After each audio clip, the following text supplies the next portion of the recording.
This show is sponsored by Alicia's Pillows and Things.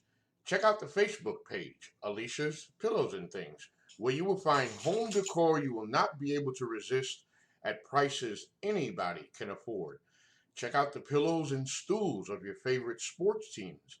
Maybe you want a set of your kid's favorite cartoon or movie character.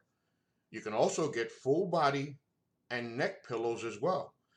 Log on to ngscsports.com and go to the Alicia's Pillows and Things tab on the homepage to complete your order. It makes a great gift for Christmas at an affordable price. NGSC Sports. We never stop. You're listening to NGSC Sports Radio. Hear us live on ngscsports.com, where you can get awesome analysis for all things sport.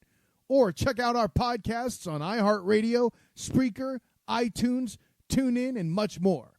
For our latest videos, head to NGSC Sports YouTube channel. Follow us on Twitter at NGSC Sports and like us on Facebook. NGSC Sports. We never stop.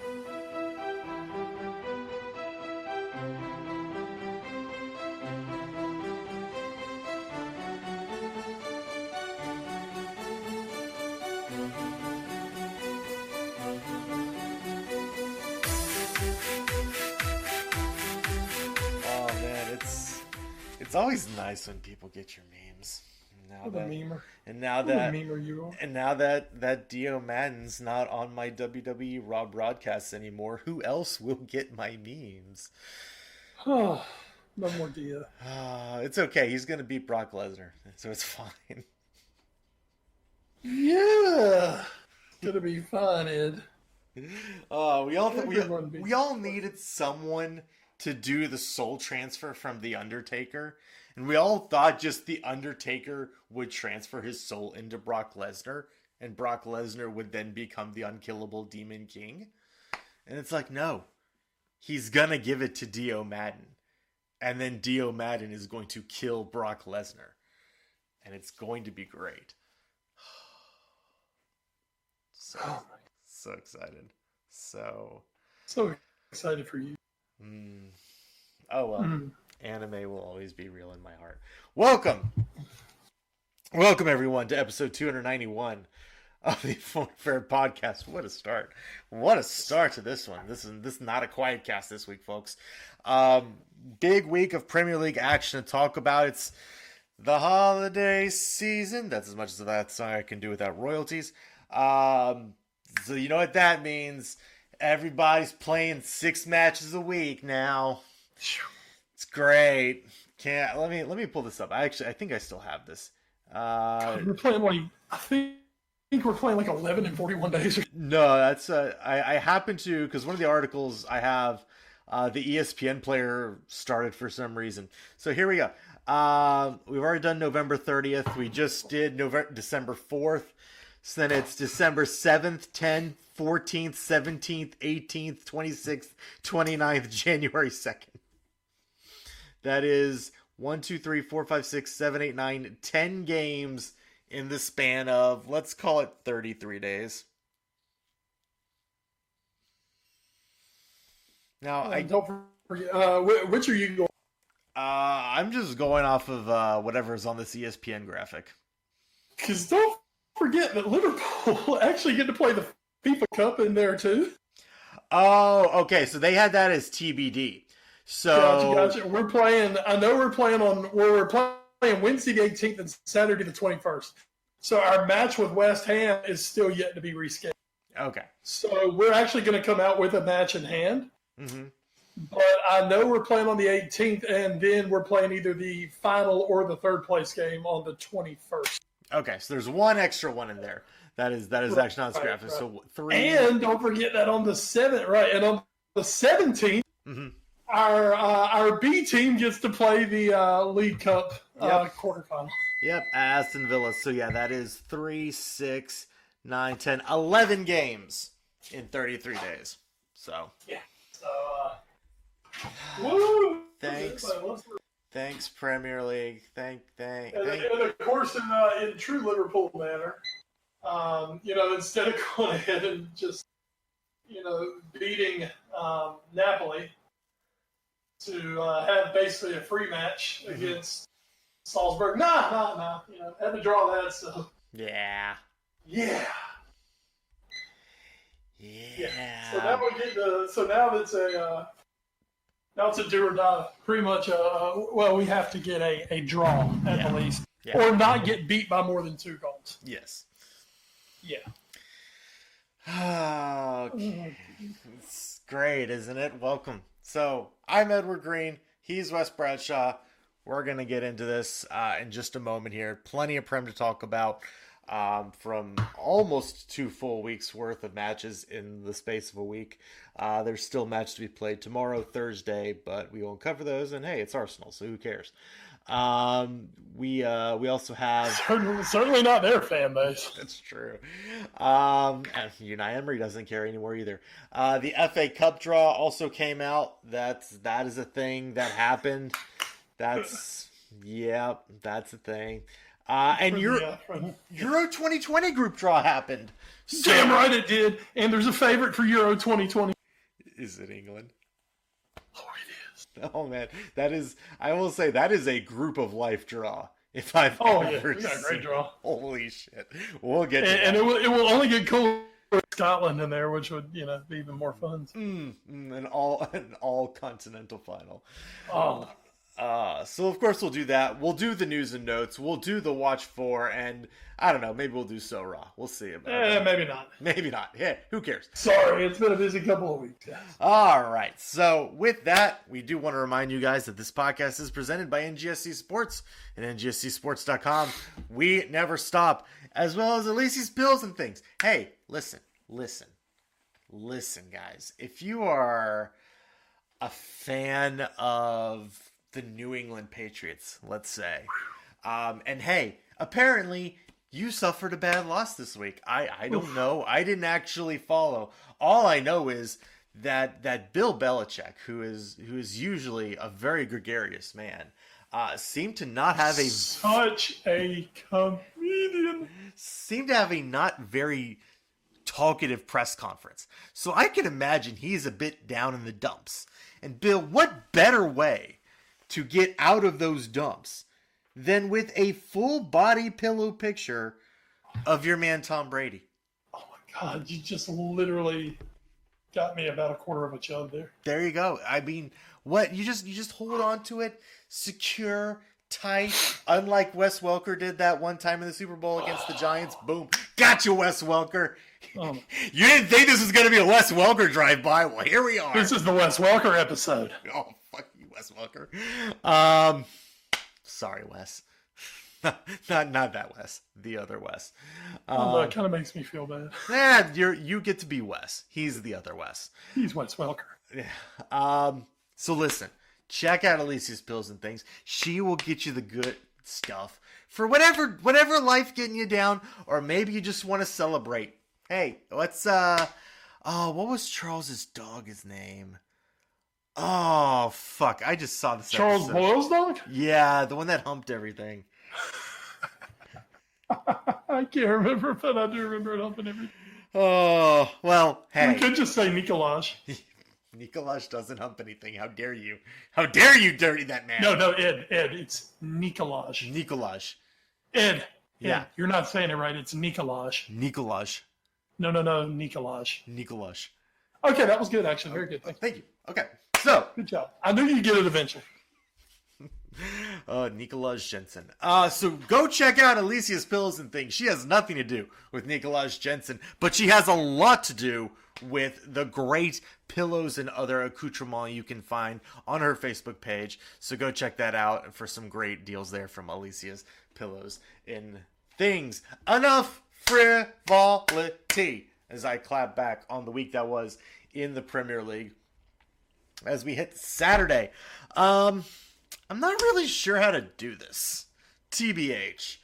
I've been debating how we should do this. If we should just run through everything and then just talk about a couple teams. Like, by the way, Charles Boyle's dog's name was Jason. Oh, Jason. Poor Jason. Oh, by the way, do you remember what the name of the dog that Rosa gets him and then later keeps for herself. Do you remember the name of the dog? No, I don't. It was Arlo. Arlo. And if anything happened to him, I would kill every one of you and then myself. Oh, I love you, Rosa Diaz.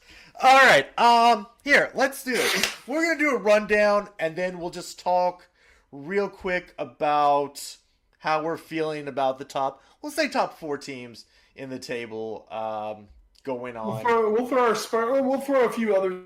Sure. For Spurs and United. Sure. We'll talk those since they did play each other, and that's one of the last matches. So we'll start on Saturday. So quick run through of the week that was.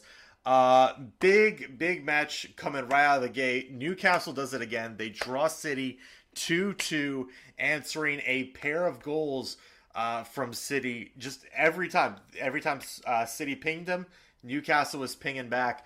Sterling and Kevin De Bruyne, best player in the league, Kevin De Bruyne. Each had goals canceled out. John Joe Shelby, they just played Harry Potter on USA last week, and Voldemort has risen his ugly head as he gets the final equalizer for Newcastle to finish. And then let's get this even better. That's former Liverpool star. Yeah.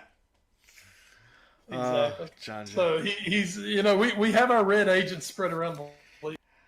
There's another red agent that I don't know if he's following the script right now, though. We'll get to that in a little bit. Chelsea fall at home to West Ham, though, 1-0. Aaron Cresswell, the deciding goal in that match just after the halftime restart. Big win for what had been a very downtrodden Manuel Pellegrini-led team to go in and beat Chelsea at the Bridge. That was big. Liverpool get a 2-1 win over Brighton.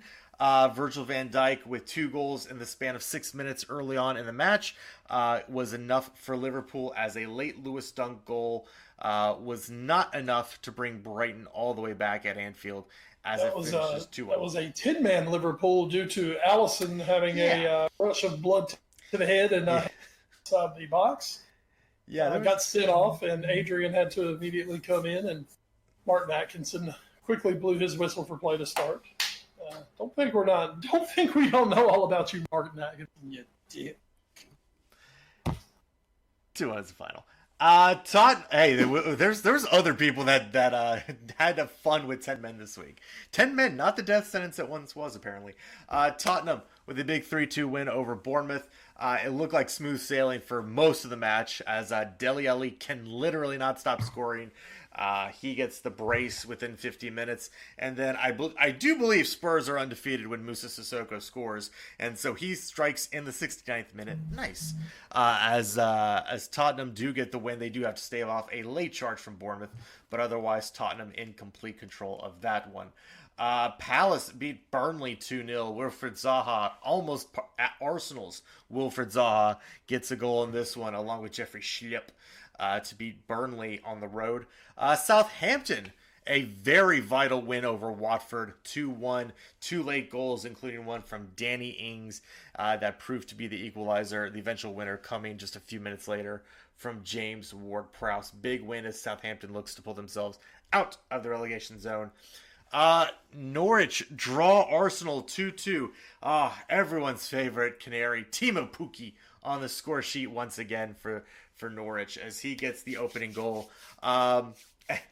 My personal choice for MVP of the season, Pierre-Emerick Aubameyang, as I texted Wes earlier, gets a pair of goals in this one to keep Arsenal in it at 2-2. And we can just real quick, anybody who knows who's freaking out at that or thinks I'm being facetious, without Pierre-Emerick Aubameyang, I think Arsenal's actually in a relegation scrap. That's how important I think he's actually been to this club. After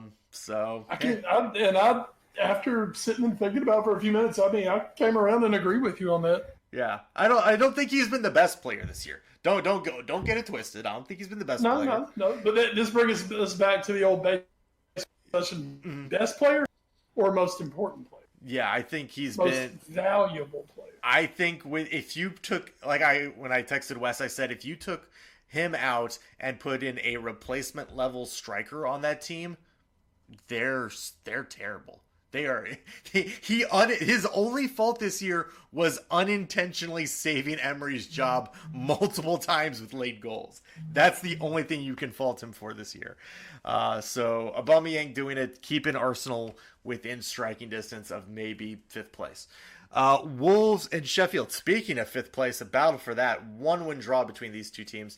Lise Mousset with the goal early, just 2 minutes in for Sheffield, but Matt Doherty with the Wolves goal in the 64th minute to split the points. Leicester. Everton. First they lose to the Barrage, then they lose to Liverpool proper.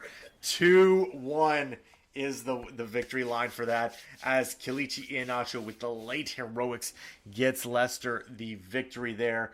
Richarlison, he of a new deal that we'll get to a little bit later. The lone goal for Everton in this one in the opening 25 minutes of this match, as Leicester does get the big 2-1 win. And then finally, another late-ish goal. Tyrone Mings for Aston Villa gets the draw against Manchester United 2-2. Jack Grealish also on the score sheet for Villa, as Victor Lindelof, who had the potential winner for United, canceled out just a few minutes later after the hour mark by Ings in the second half there. So United and Villa finish up 2-2.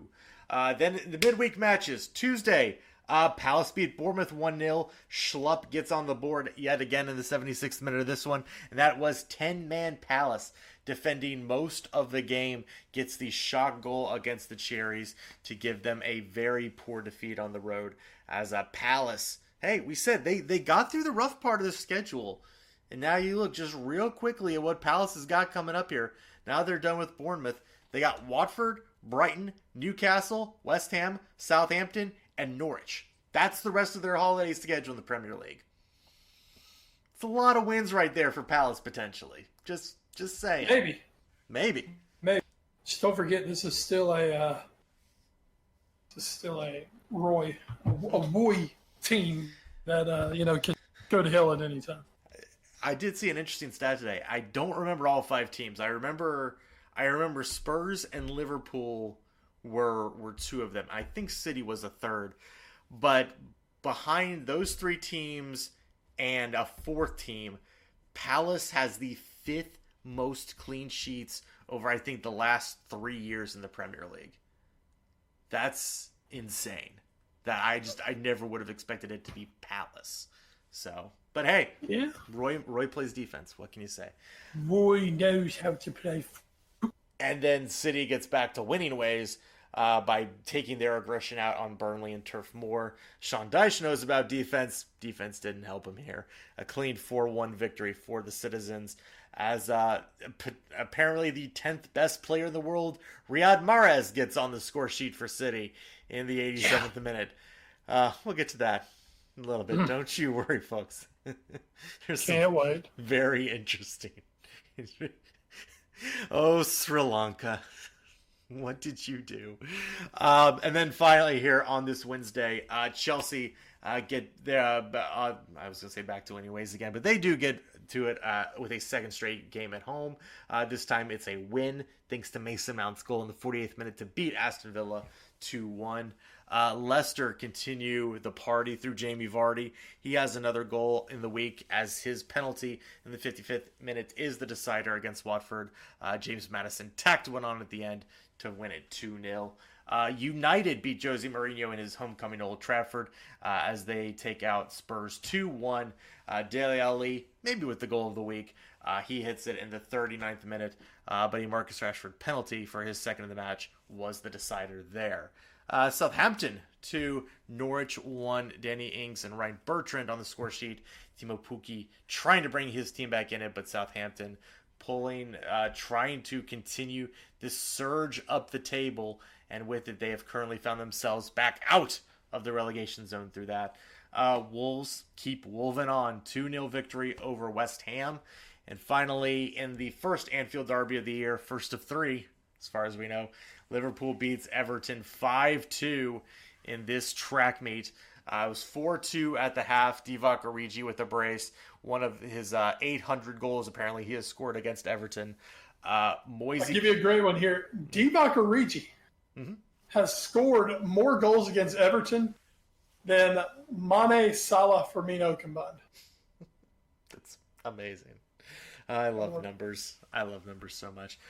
Moise Kean, hey, he still exists. He scored for Everton as well as Richarlison, also putting one in. So now that we look at the table real quick, we'll just look at the top half right now. Liverpool still lead with 43 points. It's Leicester. Leicester secret agent Brendan Rodgers right back with 8 points, but a big match coming up near the end of this holiday period. As Leicester will be hosting Liverpool towards the end of December to try and make a charge at this title. City are in third with 32 points. Chelsea are in fourth with 29. And then it's Wolves at 23 and fifth. United and Palace both at 21. And Tottenham close behind with 20. So Wes, let's start at the top. Liverpool continue to run roughshod over the league. But all of a sudden, it's not City anymore that's chasing them. Well, it is a City. It's just not Manchester blue. It's Leicester blue all of a sudden that looks to be the main challengers to Liverpool's run at the title. Brendan Rodgers. Yes. It's about as bum a rap, I think, anyone in the Premier League when it comes to being a manager. And Brendan has brought a criticism on himself over the years. He's arrogant. He's brash. He has in the infamous being Liverpool, he had a portrait of himself hanging over his fireplace. Mm-hmm. Glorious portrait of life. And of course, it didn't end well at Liverpool for him. Mm-hmm. Folks, Brendan Rodgers knows what the hell he's doing, though. That man is a fantastic coach. I think maybe building a team over time. We'll have to see if he can still prove that he still has to prove he can do that. Mm-hmm. But man, that dude knows how to get performances out of good players, especially good young players. And Leicester are, definitely upsetting the apple cart some this year. If Liverpool were a little more mortal, yeah. I mean, could we be looking at a 2016 repeat all of a sudden? I mean, how crazy would that be? Yeah. Add on to the fact that Leicester don't have European obligations. Mm-hmm. When Rodgers and Liverpool made their run at the title in the 2014 season, that was a big thing for them. Is Liverpool were not in Europe; they didn't have any of those distractions. Brendan got to take a week to game plan for everything in the stretch run, and that's going to be a big advantage for them this year as they try to somehow peg this team back. For Liverpool, that trip on Boxing Day to Leicester is absolutely. I mean, you couldn't ask at this point. You couldn't ask for a bigger Boxing Day match. Oh yeah. I mean, that's fantastic. And we'll just have to see what happens there. That's going to kind of spell. I think that match is going to spell Leicester's. Okay, are we really in this, or are we in this for the top four? Mm-hmm. I think that's going to be the match that really decides that. But I mean, give it up, man. Leicester. I still think when everything shakes out by the end of the year, I can see them finishing top four. I don't think they're going to finish ahead of City. Okay. At the end of the year. Mm-hmm. We'll see. But Leicester are absolutely just a fantastic story this season, or a fantastic run. Mm-hmm. And just real quick, one thing I'm going to tack on here. Fewest goals given up this season so far in the Premier League. They're the only team who has yet to give up double digits. And just to so everybody remembers the 9-0 at the St. Mary's.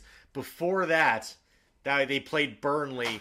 They gave up a 26th minute goal to Chris Wood. That was on the 19th of October. Since that goal in the 26th minute to Burnley, they blanked Southampton, they blanked Crystal Palace, they blanked Arsenal, they blanked Brighton and Hove, and then they gave up this 22-minute goal to Everton.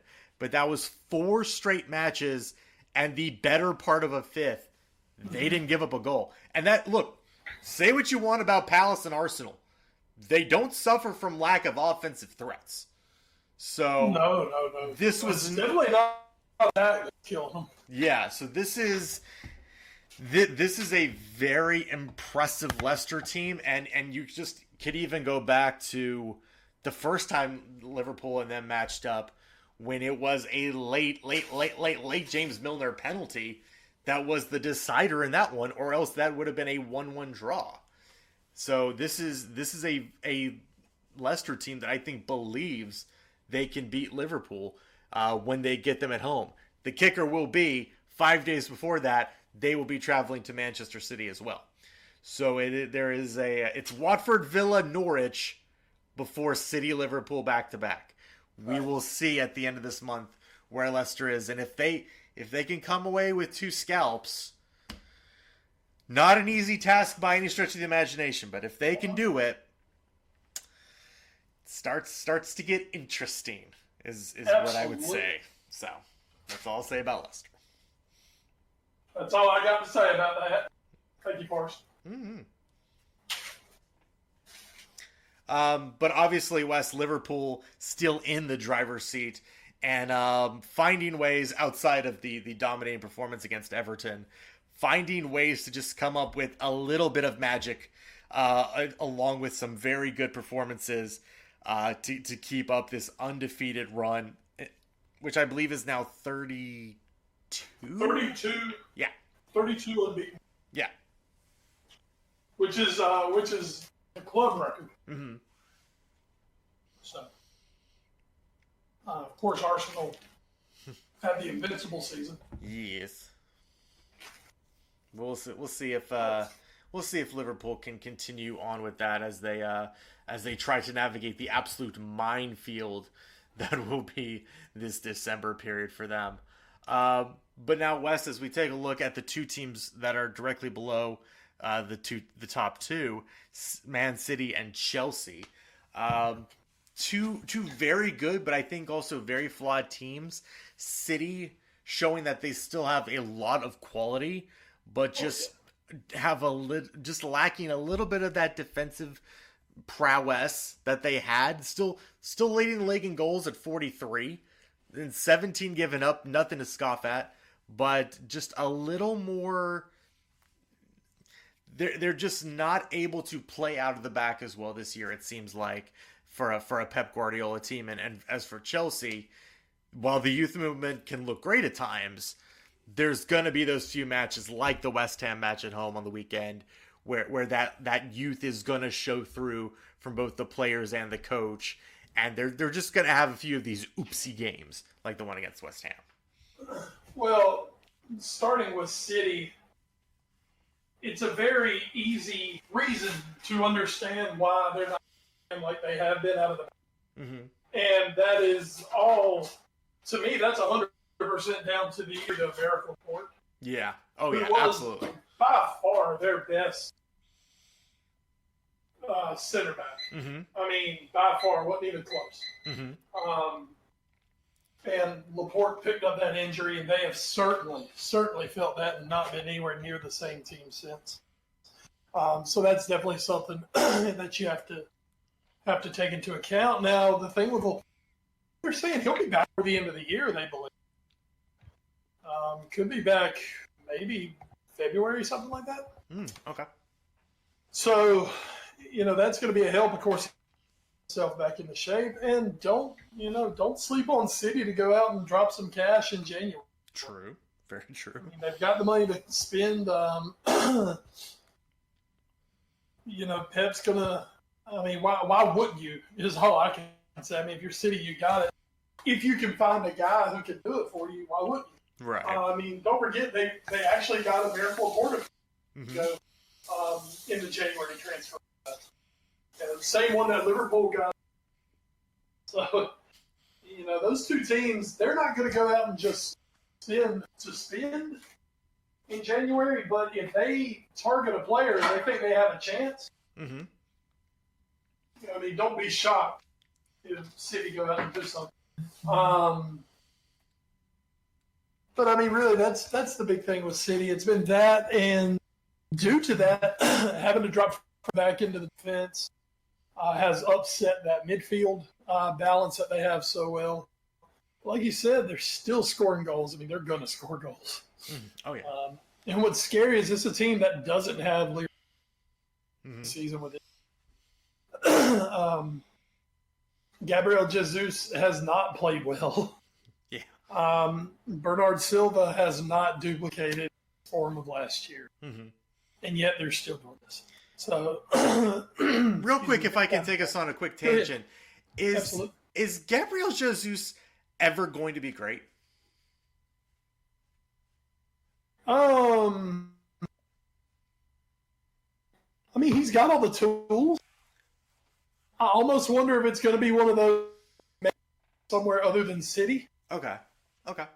You know, I mean, you think about Jesus. I mean, he's still very young. Once again, has every tool in the book to be a great player. We'll just have to see. I think he's definitely still got the chance to be great. Okay. I think a lot of it is, I think he probably got some frustration still playing behind Kun Aguero. I think when he came, he wasn't expecting, he was expecting the betting in process. I don't think he was expecting Aguero to stay this long. Yeah, that's fair. So, yeah, I think that's kind of been something that's kind of slowed him down a little bit. Yeah, still just 22 years old. So starting to just hit in the prime. I'm worried. I'm worried at what point does he actually get to continue to grow? And I think you might be right that it might have to come on another team where he is playing a lot more, unless Aguero decides to hang it up after this year or decides to bid happy trails along with Guardiola. And I don't think that's going to happen. Yeah. Made it public that he wants to see out his contract at City, which I believe is 2021, I believe. But that would give him a full decade at City, which is big to him. And I guess we'll just kind of see what happens with Guardiola. I'm not convinced Guardiola is going to be there after this year. Yeah, same.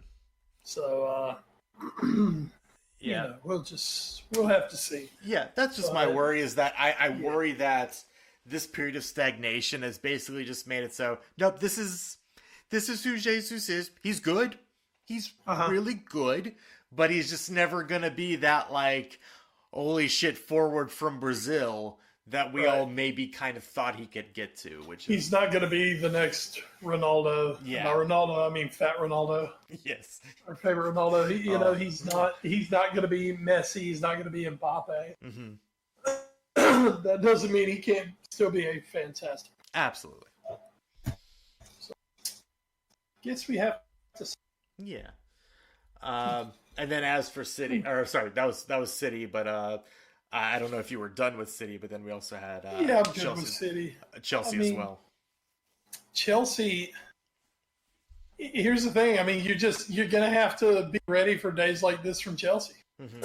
They're gonna have weeks where they look like absolute world beaters, and they're gonna play some of the most spectacular football you will lay your eyes on. Exciting, it'll be awesome. And then they're gonna have weeks like this where they just get frustrated. And at the end of the day, you've got to remember you're playing a bunch of kids. You have, I'll call him, I don't give a shit. He's basically a rookie manager. Yeah. He has a year, but okay, rookie, and really only his second year as a manager. And Lamps, who's I think has done a great job. Don't get me wrong, Lamps has done a great job, especially with what he's had to work with. But I still definitely think this Chelsea team is good enough to finish top four. And I think one big thing is the teams below them have zero consistency to them. But also, the thing that makes me nervous about saying that is, playing all the kids, it's great that they're playing well. Who says they're going to be playing well in February? Yeah. When the grind of this season really kicks in, maybe as we get into December, and after December, I mean, who knows at the end of the day where Chelsea are going to be? They're definitely talented enough right now. They're playing good enough, but can they hold the form for an entire season? Mm-hmm. Is going to be the big question of Chelsea. And Yep. then also, not to blow any level of smoke up your ass, Mm-hmm. but I think bringing in Mourinho makes Tottenham a definite top 4 contender. Well, then that seamlessly transitions into our final thing we were going to kind of talk about, because you did mention wanting to talk a little bit about United and Spurs, since they did also happen to play just today. But we also do have Wolves and technically Palace and Sheffield United sort of in that mix, all within 4 points of each other for 5th place. So with Tottenham, now we've seen them. They've given up 2 goals in every match Mourinho has been in charge in so far. Until today, they've been able to score more than that, which has been great. So still, though, a lot to work on for Josie defensively. But it looks like this team has started to turn the corner. And as we said, we were talking earlier pre-pod, especially Dele Alli looks like a man possessed now under Mourinho. And so going forward, is that why you're pegging Tottenham out of the rest of these teams like Wolves, like United, to maybe be that 5th or even 4th place team this year? Well, I think the big thing with Tottenham is just, they've got players that are proven, that have been here, have done that, have been in big wars. They just really underachieved this year. They just haven't played well. They stagnated. With the shock of the Pochettino firing gone, we can really look at it now.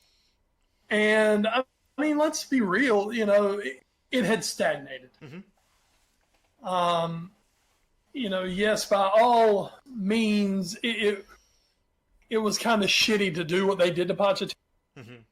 But at the same time, it may have saved their season because it just didn't look like things were going to turn around. Right.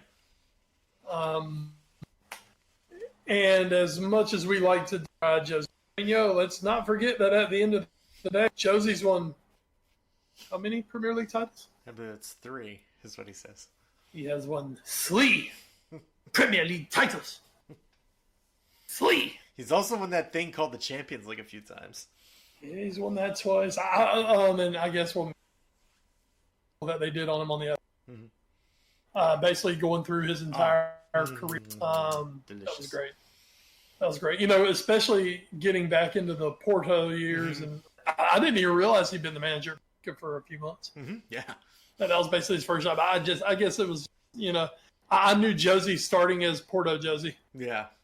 And running down the line and throwing it in the face of Alex Ferguson, which to this day, that's why I can't really despise Exactly. I can't despise He Josie. started off so strong.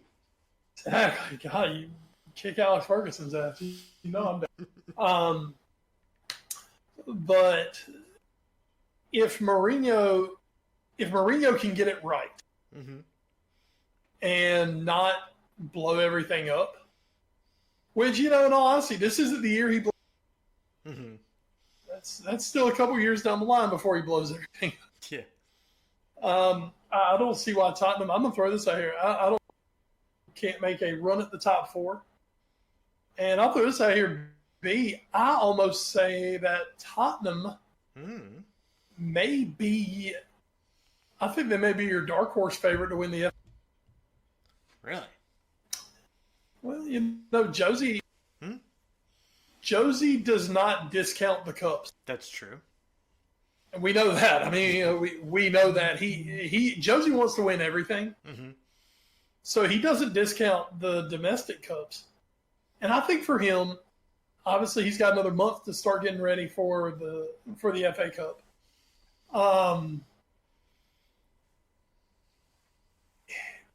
We'll have to see if they can get through the championship. That's going to be a big one coming up this week. Yeah, it's coming up week. That's going to be a big one for him. I think Josie may see his best chance of success this year being cup runs. Okay. And he's not going to be like Pochettino's like, fuck. I think Mourinho realizes if he can come in and let's say Tottenham finish 5th or 6th outside of that Champions League spot, that's gonna suck for everyone. But Josie also understands if he can temper that and give you an FA Cup run, do end up lifting a trophy at the end of the year, it's going to mean something. Yeah. And that's the thing, and that's what I think was kind of underestimated. At the end of the day, damn it, it's nice to win something. And I think Mourinho's going to go. I think he's going to go this year. I really do. All right. And especially we'll see where your league position is coming out of Christmas. Mm-hmm. And that FA Cup run may be your best chance to win something this year. Well, and of course, we'll have the Champions League round of 16 to look forward to in a couple months as well. So that is what is on the horizon as we take a look at what is on the now for the Premier League. I mentioned the top of the table earlier, so let's drop down right now to the bottom of your heart, the relegation zone. Aston Villa, Brighton and Hove, Southampton, all outside on 15 points. They are 1 point ahead of 18th place, sitting on 14 points. Marco Silva's at the moment, Everton. Norwich are in 19th with 11. Watford are dead last with 8. Wes, we joke, we giggle as you're doing right now, and look, this is hilarious because it's not one of us. But if we take a step back and put on our journalist neutral independent hats, this is shocking. Now, I don't think either of us expect Everton, I think, to get relegated this season. But the fact that at 15 matches in, they are in a relegation spot. Not a fight. They are actually in a relegation spot is shocking. It's absolute craziness. I mean, they've pumped. People don't realize they pumped a good amount of money into the billionaire Iranian owner. I don't think they're overly well run by any means. I think you've got too many cooks in the kitchen trying to make decisions for them. But I mean, this is a team that it's not like they're not willing to splash the cash. Mm-hmm. It's just, damn, you've made some stupid moves. Yeah, we'll get to one of those. And Marco Silva, man, I mean, you talk about a guy who basically has made a lot of money and a lot of reputation on 3 months a lot for him. Yeah. And, suddenly they're giving him the keys to the castle, and it's just, I don't know. He seems like he's in over his head. Yeah. Yeah. Mm-hmm. And, he's a charismatic, really, really good looking guy, looks the part, talks the part, has some pedigree to it. Man, whatever it is not working.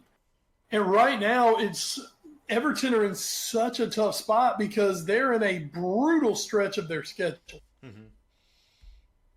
And it's like, do you want to try to give him time?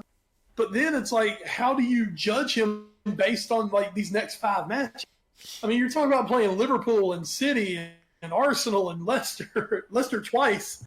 Liverpool twice coming up in January. I mean, it's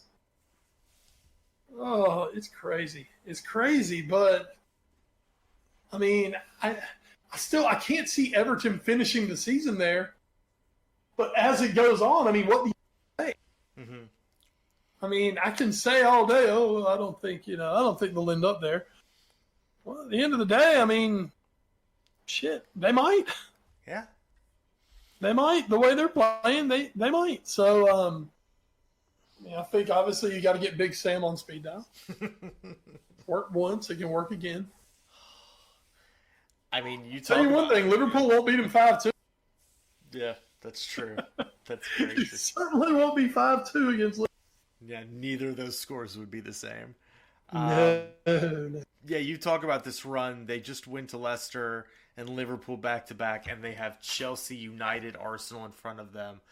And I don't think they play Leicester in the cup or something. I think so. And then it's along with that, they have Burnley, Newcastle, and Man City to finish off their league run through this holiday period.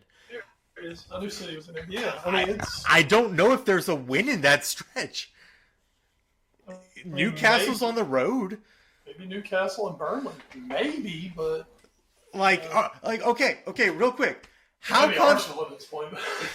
That's true. They do get Arsenal at home. But how confident are you in this Everton team to go into Newcastle and get a win? Not. Oh, there you go. I'm not confident they'll do anything. like we say, oh yeah, Newcastle not that great. Yeah, maybe that's a win. It's like, is it? They're gonna win. So, yeah, Everton. Dark days right now, and it'll only get better when the FA Cup third round comes out. As sorry, you blue shite. Oh, and hey, actually, I'm sorry, I did not go over this the league schedule for this week. I apologize, folks. So many. Yeah, so many on the cover. Hey, we have some we're not even getting to for tomorrow. Sheffield United takes on Newcastle, as well as Arsenal taking on Brighton and Hove. Those will probably be done by the time you listen to this. Saturday at 7:30, it's Everton versus Chelsea. Oh boy. Then at 10, it's Tottenham versus Burnley, Watford, versus Palace, Bournemouth versus Liverpool. There's like 8 goals going to be in that match. And then just remember, Harry Wilson cannot play. There you go. And then at 12:30, it's the first Manchester derby of the year as City takes on United at the Etihad.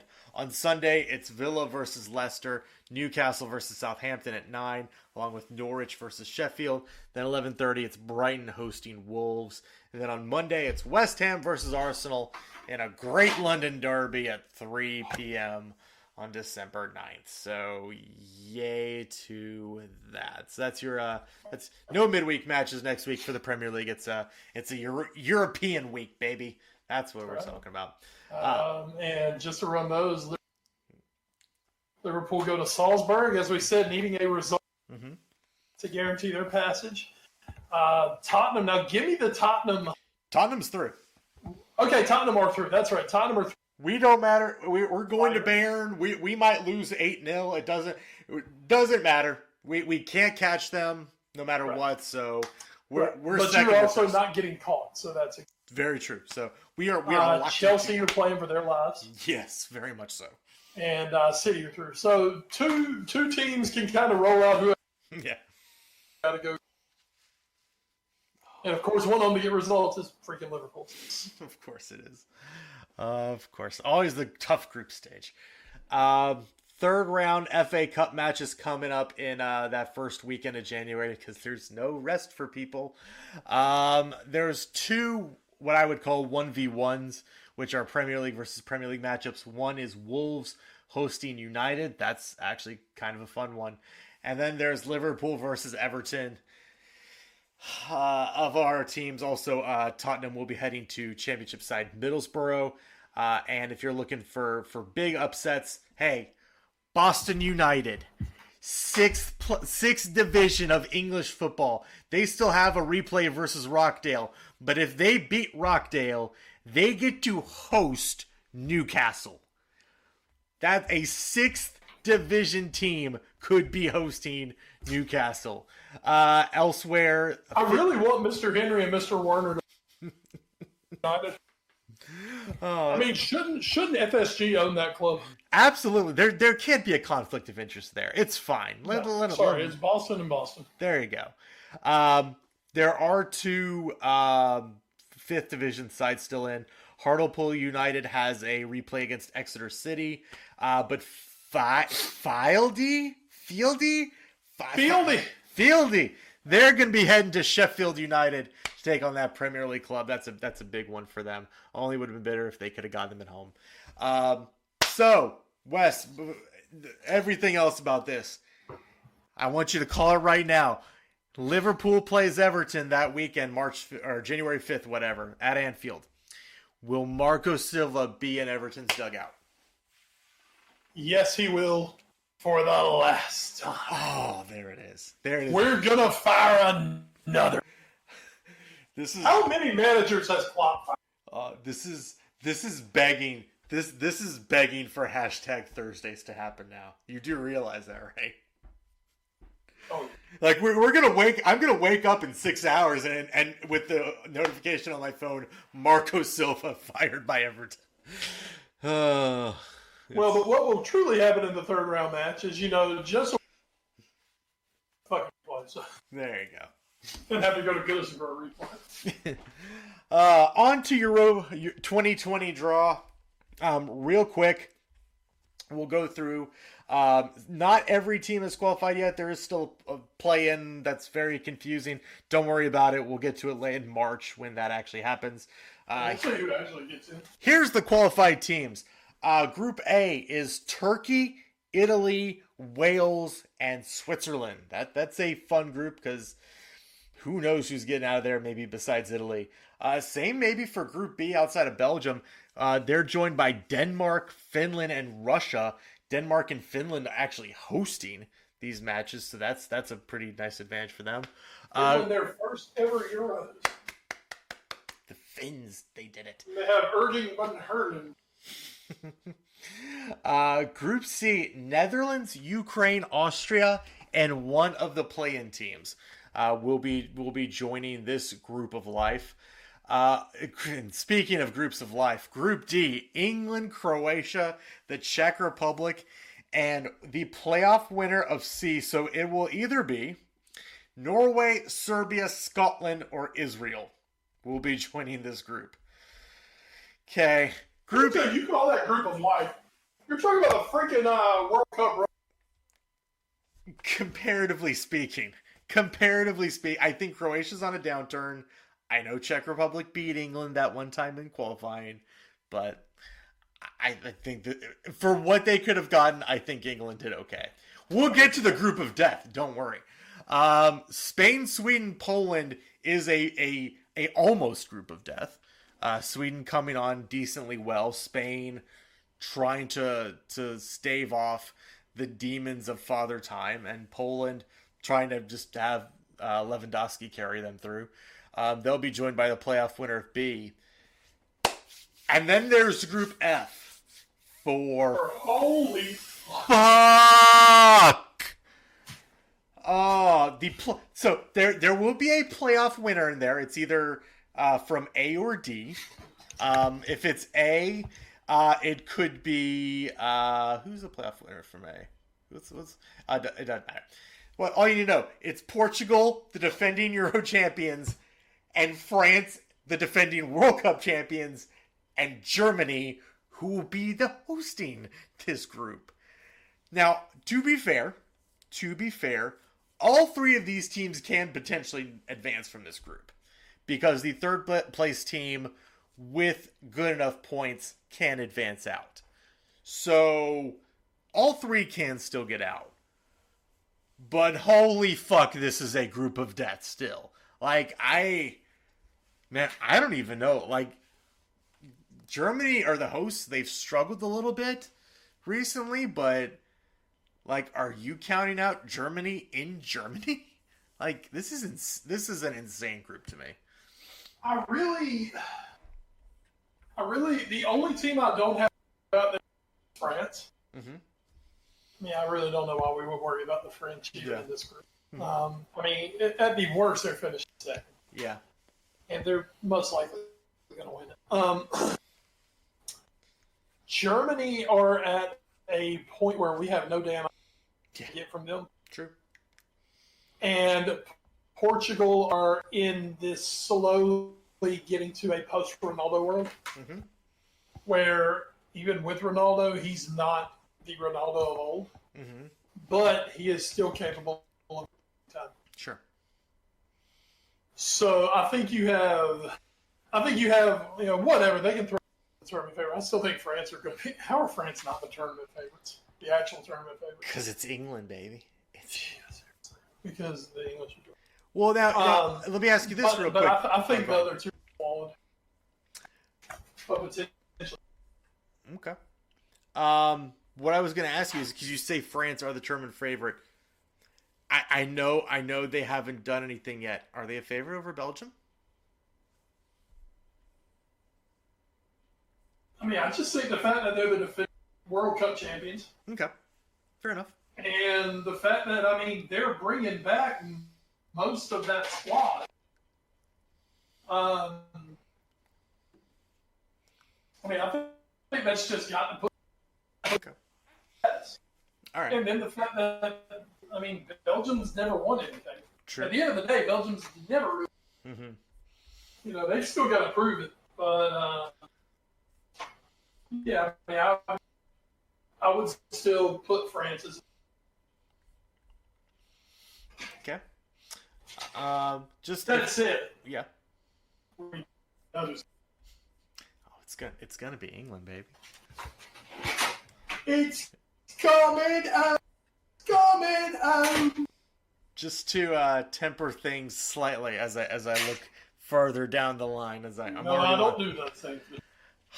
Just let's say England wins their group. I think that's a strong possibility. England win their group. Yes.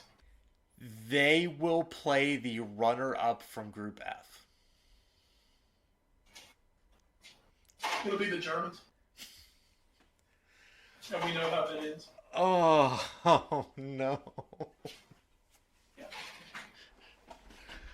Oh, how is this a round of 16 matchup in Euros? The only thing that's going to save England against the Germans will be there at that time. Two-time Champions League winning stud right back. And Trent Alexander-Arnold. Who will have his great coming out party to the world. And will justify Sri Lanka for him as the Ballon d'Or. Absolutely. They were prodded. They knew. They were prognosticators. They knew what was to happen. Oh man! Just out of curiosity, where is that game? That game will be in. That game will be in Russia. It'll be in Dublin. Oh, okay. And then if they get past that, Russia. No, actually, if they win Group D, they play on June 30th in Dublin. Their quarterfinal would be in Rome on July 4th. Okay. Then it would be London semifinal final. Oh, maybe Rome. Maybe I was thinking. They had to go to St. I thought there's a chance they go to St. Petersburg. Maybe that's that's if they're the Group D runner up. Their quarterfinal, if they win their round of 16 match, they'd start in Copenhagen and then go to St. Petersburg. That's right. Okay, I knew there was a or somewhere. So yeah, hopefully we can just avoid that whole. And yeah, literally for one match. Yeah, and that would be in Rome, which isn't terrible. Yeah, that would work out well for England. It's coming. We'll see. I'm super excited. You should be. It's, I think you really should be. Yeah, I mean it should be a great tournament this year. Yeah. So here we go. Cannot wait. So that'll take us into news and notes. Real quick, we've alluded to it. We didn't outright say it, I guess. But The Athletic has great write-ups on, first of all, Watford getting rid of Quique Sanchez-Flores after like 2 weeks in charge of Watford. I know it's more like 4 months. Don't worry about it. Actually, no, it was 85 days. Excuse me. So go check that out. The Watford were terrible. Nobody knows why he was hired. Everybody's not surprised that he's fired. That's it. If anybody needs a job, Watford's hiring. Hey, in 3 months they'll probably be hiring it again. So sure. So get your resume spiffed up. Get your LinkedIn. That's just how Watford works. But also a great write-up as well about Unai Emery being fired from Arsenal. That reign is over, unfortunately for us, of course. He will be succeeded at the moment by his number 2, whose name I am not seeing. I know it's Eddie Lundberg. Yes, thank you. former Arsenal legend. Yes, I believe he was also their under-23 coach. If at one point I want to say He has like virtually no managerial. yeah, Good job, Gus. doesn't even have his official like full badges. I want to say I read that somewhere. But hey, so there you go. That's The next Ole Gunnar Solskjaer. Any thoughts about the Emery firing, Wes? I mean, this was one of those things. I had no problem with them firing Emery. Yeah. I mean, it was not working. Mm-hmm. It wasn't going to get better. Yeah. So, I mean, that's my thing at the end of the day. It wasn't going to get better. Mm-hmm. So, I've got no problem making a move. Problem is, Tottenham basically beat them to it. Yes. Because I really think that they would have been crazy not to. And instead now, they hire Lundberg. I don't see where that's any sort of an upgrade for him. Yeah, I'm sure they're looking at something else, but outside of maybe Max Allegri, I don't really know what much else is out there. So that's it. I don't know why the hell Allegri would say. That's a good point. That's a very good point. Yeah. So, one person who's obviously hoping for better news is Fabinho out of Liverpool. He will be out of the team for the next 6 to 8 weeks through an ankle injury that he suffered last week against Napoli, or a couple weeks ago against Napoli in the Champions League. Wes, obviously Liverpool do have the depth to sustain this injury, but still a big blow in what is, of course, the most busiest point of the year for the team.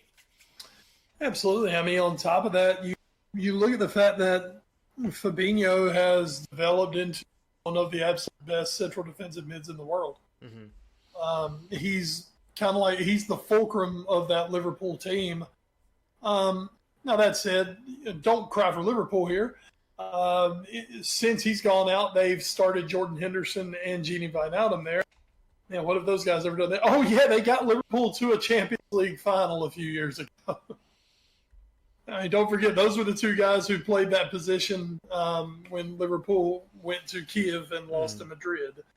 So, I mean, it's not like the world's falling down without Fabinho.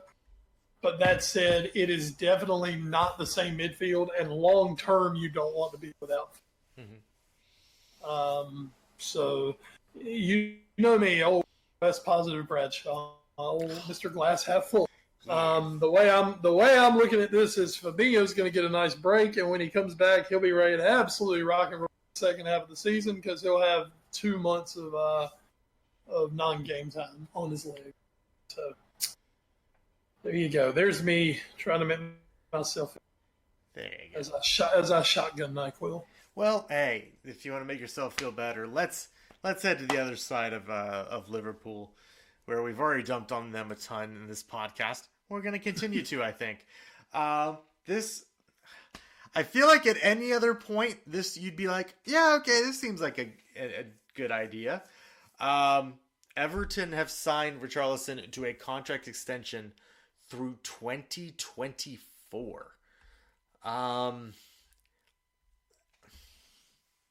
He's a good player. I mean, he's their best player. I think if you gotta give somebody on that squad a long term contract. Yeah, I guess it will take him to his age 27 or 28 season. He's just so mercurial, and sometimes he runs hot, sometimes he runs very cold.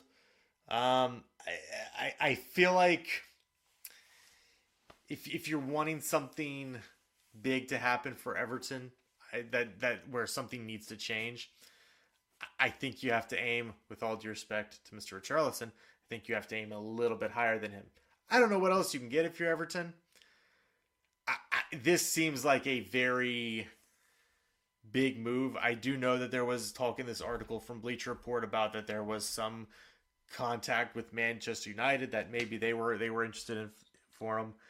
But I mean, almost if you're there and you're up against ace negotiator Ed Woodward, I don't know why you don't just milk them for every $1 million you can get and say, okay, time to start the next rebuild, I guess.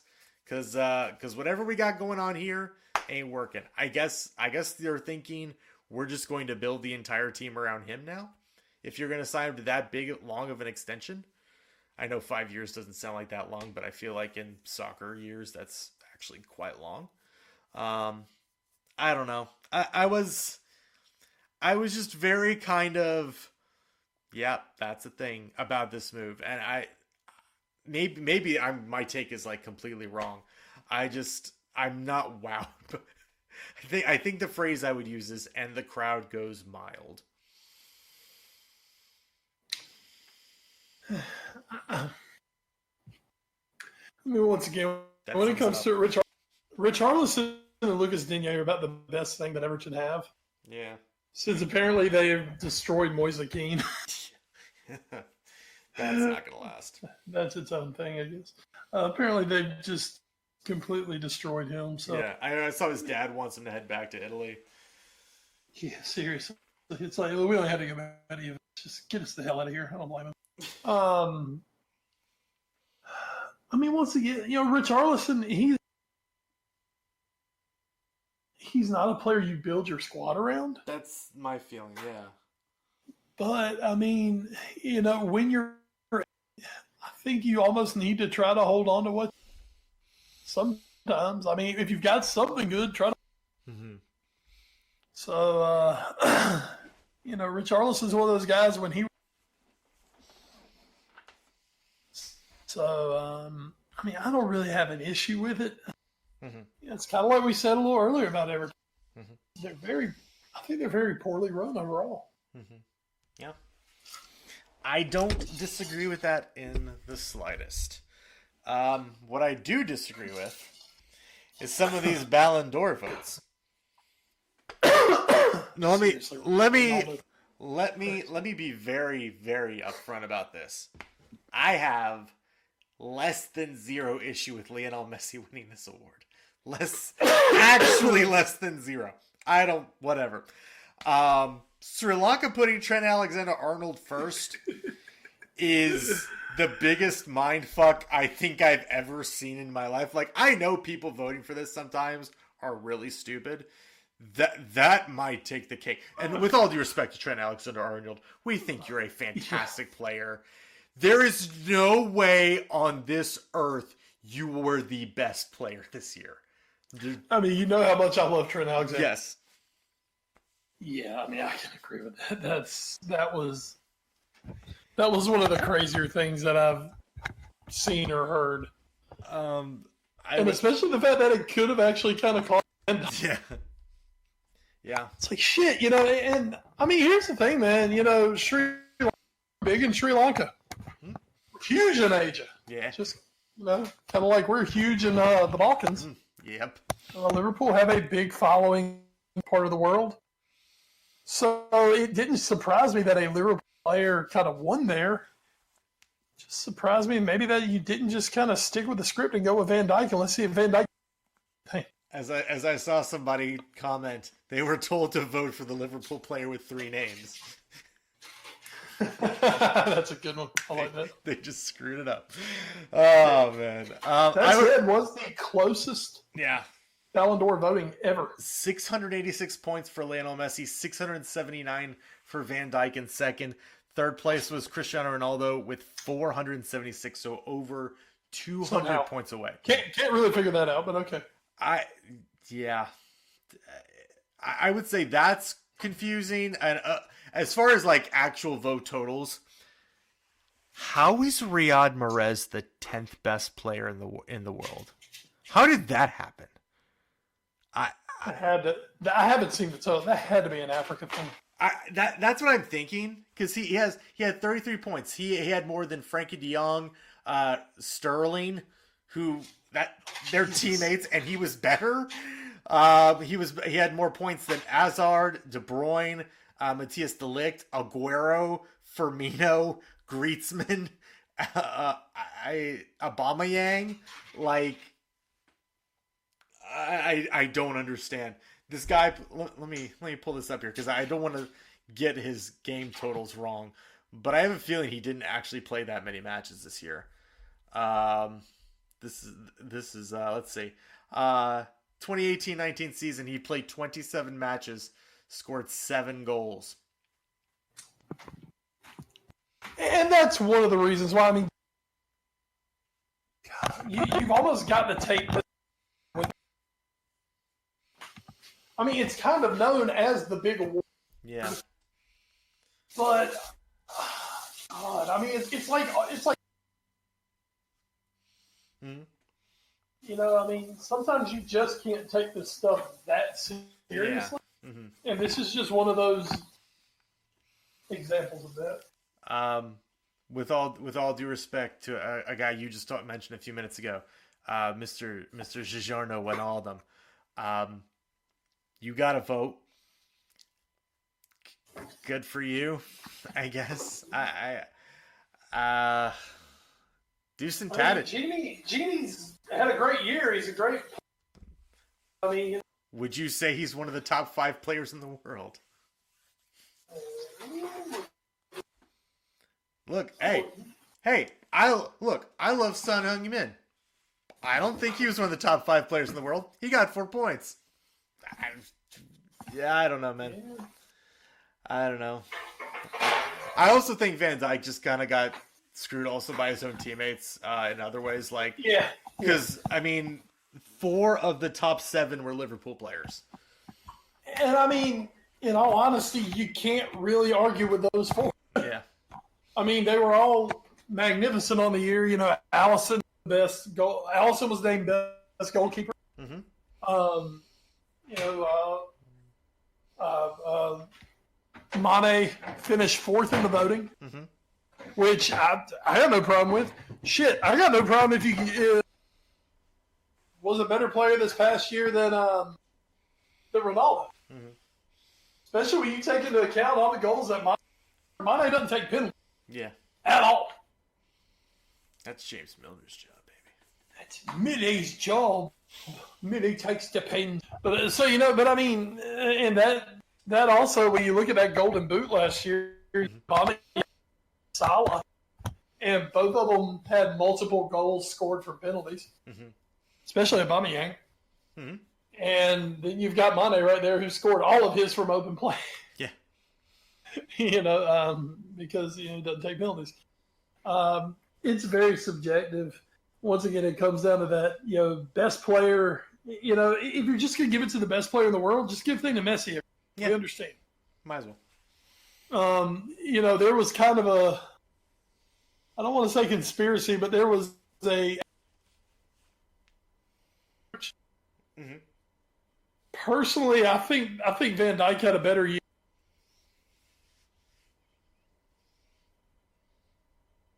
So, you know, it's what it is. I would have loved to. Who can argue with losing it to Leo Messi? Yeah. So, you know, if it had been Ronaldo, I would have been pissed. Oh God, yes. There'd you be know, if it had been just say like Neymar, wicked pissed. But you know, I mean, it's Messi. Maybe it's. Hey, you know what? Now that you said his name, though, let's give the voters some credit. Neymar, 0 points. Good job, guys. Good job. Well done. Well done. Thank you. The most hated superstar in football. Yeah, no one likes him.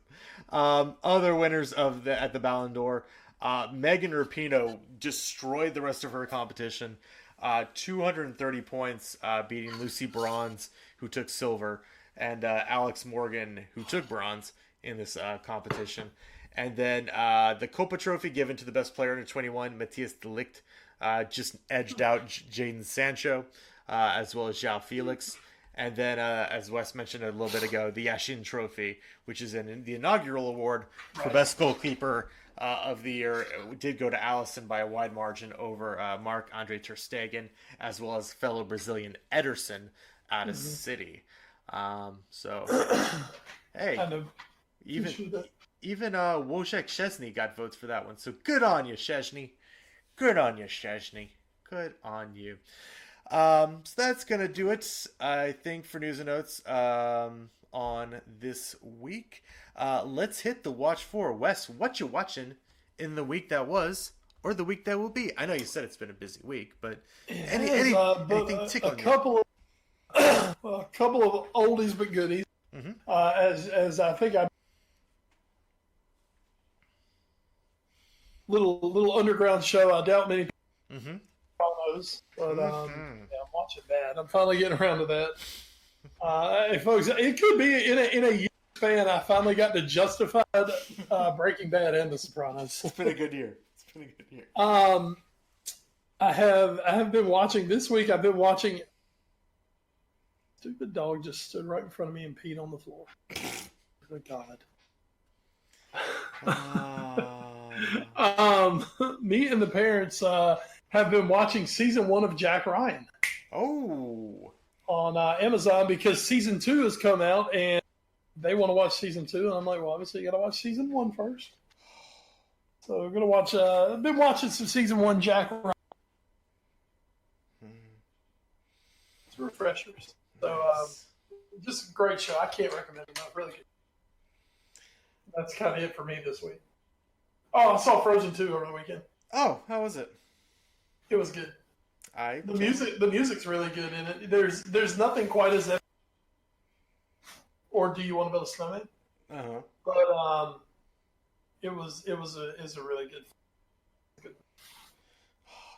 I'm excited to see it. I actually do want to check it out. I might check it out when it hits on Disney Plus. Yay! This is, I guess, the part of the show where I shill for Disney Plus again. So as part of my Christmas present for this year, I've already got the Athletic out of the way. Might as well hit Disney Plus. True. One name producer Jackie helped get me a Sonos Beam for the living room. So to put that through its paces, I hooked it up to the TV and I decided to rewatch Doctor Strange and see how that sounded with the new equipment. Movie is still good. And I'm going to link that to my other watch for of the week through Mads Mikkelsen. I know people out there are going, oh, he just rewatched Casino Royale because the new Bond movie trailer came out. Haha, joke's on you. That's not the connection. I saw one Mr. Mads Mikkelsen when I was on Twitch this weekend watching a playthrough of the recently released video game Death Stranding, which also features one AMC's Norman Reedus and his funky fetus, as we like to say. Leia Seydoux is also in it. What's her name? I need to look up the full cast list because there's a very famous older woman in it. I've totally forgotten her name. I knew as soon as I saw her face in this that she was in it. Lindsay Wagner. Lindsay Wagner is in it, along with Margaret Qualley, Troy Baker, and Tommy Earl Jenkins. This is a very weird game. This is a very, very, very weird game. Wes, you have a PS4, so technically you could play this, but I gotta... Right, you have a PS4, right? Do what? You have a PS4, right? I'm right. Correct. Okay. Let me ask you this. Wes, do you like trucking?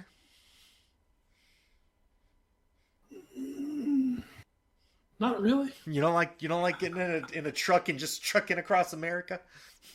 What kind of truck are we talking about here? Just like a delivery truck? I don't know. Oh, I used to drive one of those, and no, I do not want. Okay. Well, let me ask you this, Wes. Do you like America? God, son, you just hit every feel good bone in my body. You damn know I love America. Do you want to rebuild America and reconnect America? Do you want to do that through the connections of America? Ed, are you asking me if I want a Mac? Yeah. You got to right. I want a Mac. Oh man, so this is a very interesting game. So this real quick to go through the brief premise of it. Please do. The apocalypse has happened. It's a very odd apocalypse. Rain. Are we Megan? What did you expect? Rain is now called timefall because if whatever the rain touches before it impacts the ground, it accelerates aging and time for whatever it touches. So if you're not covered by plastic, because plastic basically doesn't age, you pretty much die. It's not great. And there's ghosts that will viciously attack you. And if you die and you go into necrosis and the process completes, you have what's called a void out, which is like a gigantic nuclear explosion. It's not great. The situation of America is not great, but we have to reconnect America because the president, Bridget Strand wants us. She tells Mr. Norman Reedus, Norman, with her dying breath, that's not a spoiler, it's in trailers, you've seen it. With her dying breath, she says, Norman, I want you to reconnect America. And so Norman Reedus gets to trucking across America to reconnect people. Having said all that, this is a very weird game. And there are moments where it's very boring. There's stretches where it's super boring. It's just delivering packages. It's pretty much what the game is. It's just delivering packages. But the last 90 minutes of that game is some of the best acting I have seen all year. Bar none. I don't care if it's a movie. Don't care if it's a TV show.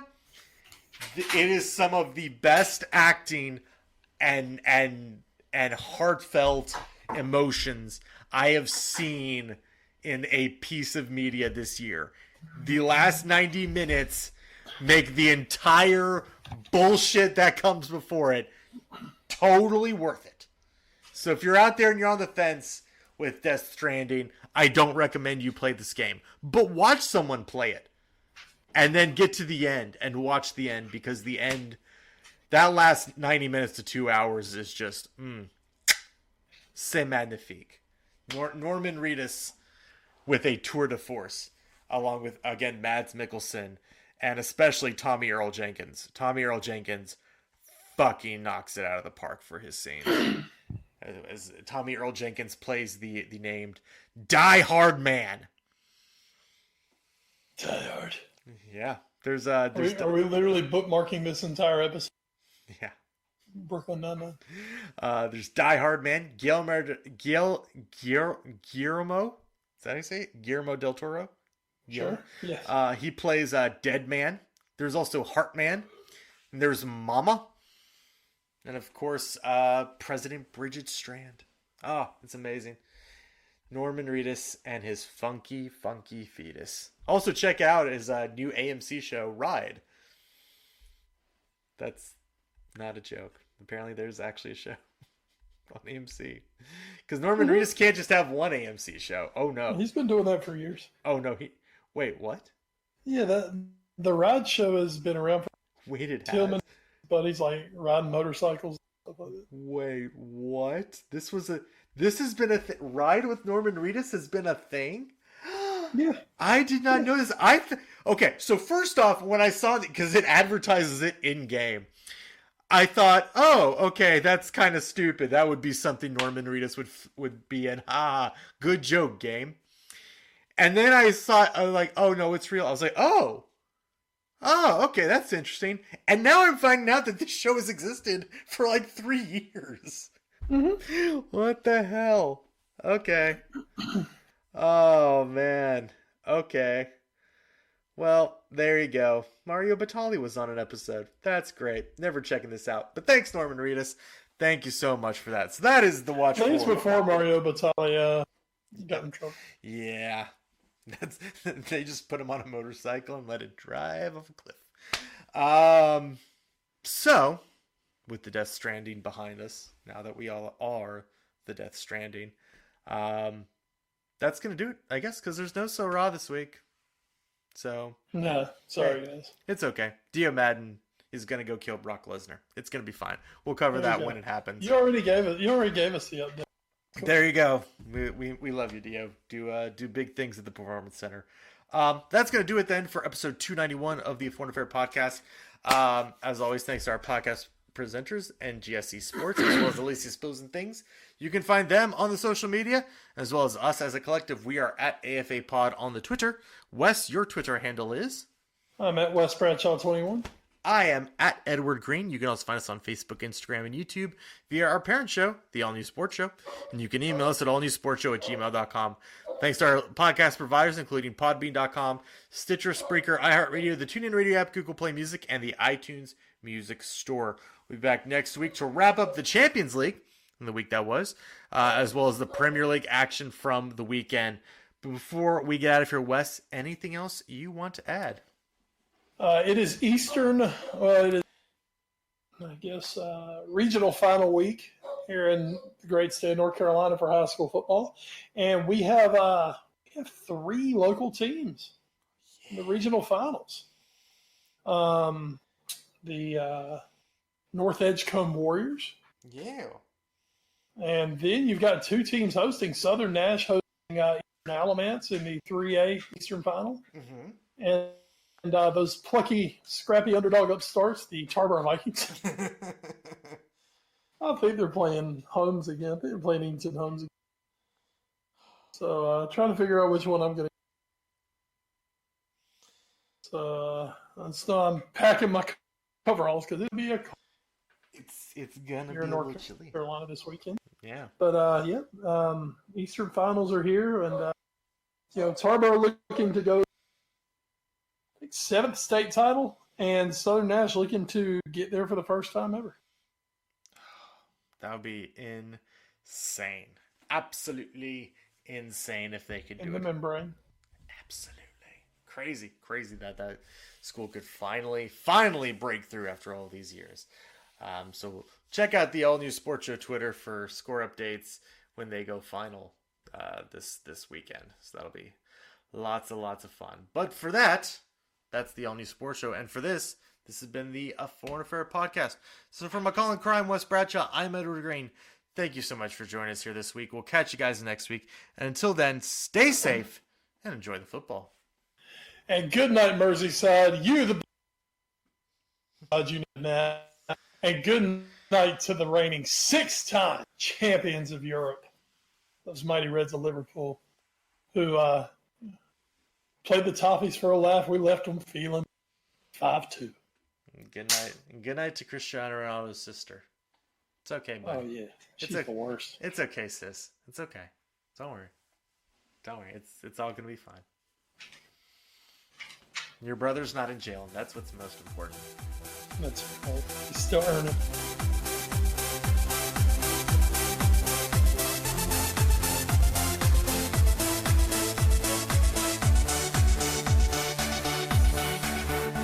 This show is sponsored by Alicia's Pillows and Things. Check out the Facebook page, Alicia's Pillows and Things, where you will find home decor you will not be able to resist at prices anybody can afford. Check out the pillows and stools of your favorite sports teams. Maybe you want a set of your kid's favorite cartoon or movie character. You can also get full body and neck pillows as well. Log on to ngscsports.com and go to the Alicia's Pillows and Things tab on the homepage to complete your order. It makes a great gift for Christmas at an affordable price. NGSC Sports. We never stop. You're listening to NGSC Sports Radio. Hear us live on NGSCsports.com, where you can get awesome analysis for all things sport. Or check out our podcasts on iHeartRadio, Spreaker, iTunes, TuneIn, and much more. For our latest videos, head to NGSC Sports YouTube channel. Follow us on Twitter at NGSC Sports and like us on Facebook. NGSC Sports. We never stop.